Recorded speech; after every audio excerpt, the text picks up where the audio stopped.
case. However, Miss Simmons, it appears, is her attorney of record, and I don't see Miss Simmons. All right. Good morning, Miss Geiger. Have you talked to Miss Simmons? I have not yet. I've gotten all the stuff that she was asking me to get. Or do you have any? I haven't had a chance to talk to her yet. Okay, Miss Green, do you have any notes on whether or not is this who's assigned to this case? It is Miss Williamson. It is a non-DV case. It was just set to today's calendar. I have no information about how today is supposed to proceed. Okay, and it looks like, would this have been set in error on today's docket? Should this have been set on a different?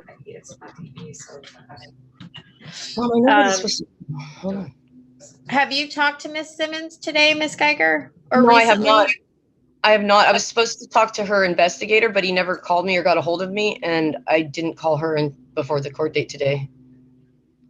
She hasn't even talked to me to hear my side of the story yet. For speed trial. But I think she's supposed to be my lawyer for all of my cases there now at Thurston County.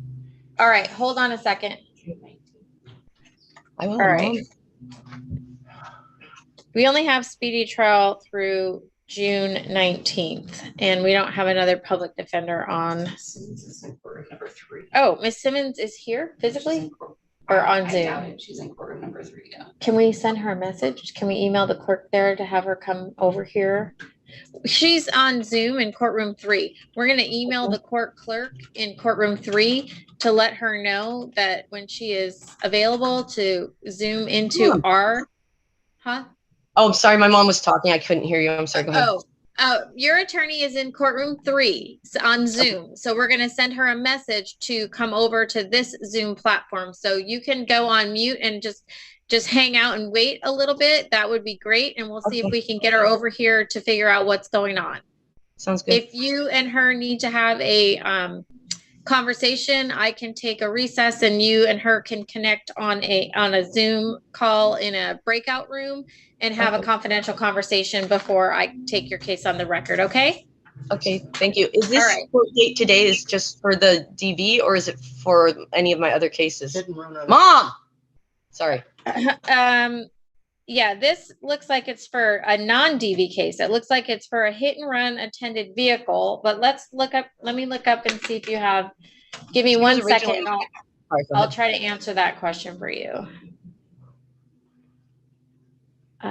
Trying to pull up her criminal history. Does she have other cases set in Thurston County District Court? My thing is just circling. She was originally my lawyer for the domestic violence, and then the last time I spoke to her, she had taken over my hit and run case. All right, so which one was this? For the 22 DD 0909. Ew. That was dismissed on March 7th. Okay. All right. So there is a assault 4th degree from July 3rd of 2022 that was dismissed. Oh, and then there is a civil protection order that you're the respondent in. I'm confused. Are you talking about, I'm trying to figure out what case you might be talking about. That might be. You keep saying you have a domestic violence case. Yeah, so the paper I'm looking at right now is for, it says, oh no, actually this one says hit and run for this one. But yeah, I had a domestic violence case that was an assault and malicious mischief. Okay, so that case was dismissed. There was a July 3rd case of an assault 4th degree and a malicious mischief charge. And let me just go and look when that happened. I had a restraining order with the Mr. Beagles. Is that dropped as well? Let me take a look. Thank you. My computer's just circling. I have that effect.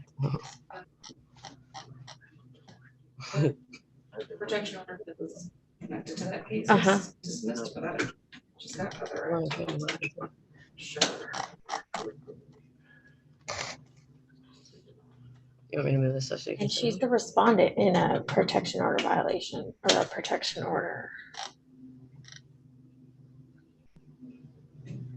All right, we're checking a couple of things here. So Gary Lee Beagles is, there was a no contact order issued in September of 2022. That has been rescinded, meaning that's not in effect.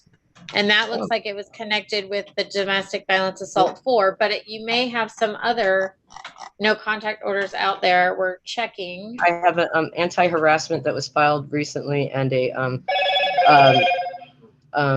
it's not a domestic violence, but it's a not, I don't know the difference, but it's not like a restraining order. It's a protection order or something. A protection order, a civil protection order. Yeah, it was my boyfriend at the time, my boyfriend's ex or whatever, and so he's back with her. I don't ever go around there or see her, and it was granted because my Zoom cut out, and I just didn't even bother to fight it.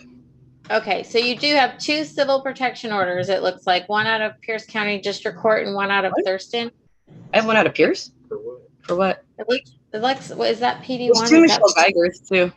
Oh, 2 Michelle L. Geigers. Hold on. Maybe it's not Pierce. I said there's 2 Michelle L. Geigers. One's out of Kittitas County or whatever. I don't know. What'd you say? Yes, it's one from Pierce. Oh, it is from. Oh, that's the one with that I'm talking about. The protection order. That's Pierce County is Eatonville. Okay. All right. So you're aware of the 2 civil protection orders you have? Yes, one with Tony and one with Carol. So those are out there. Those are in effect. There's 2 civil protection orders, but the no contact order that was associated with the assault and the malicious mischief is dropped. That's the Gary Beagles. Okay. Okay. All right. So I can't give you any other information. So we'll wait for your attorney to come over on Zoom. Okay. Okay. Okay. Thank you. How long is that going to take? All right. Thank you.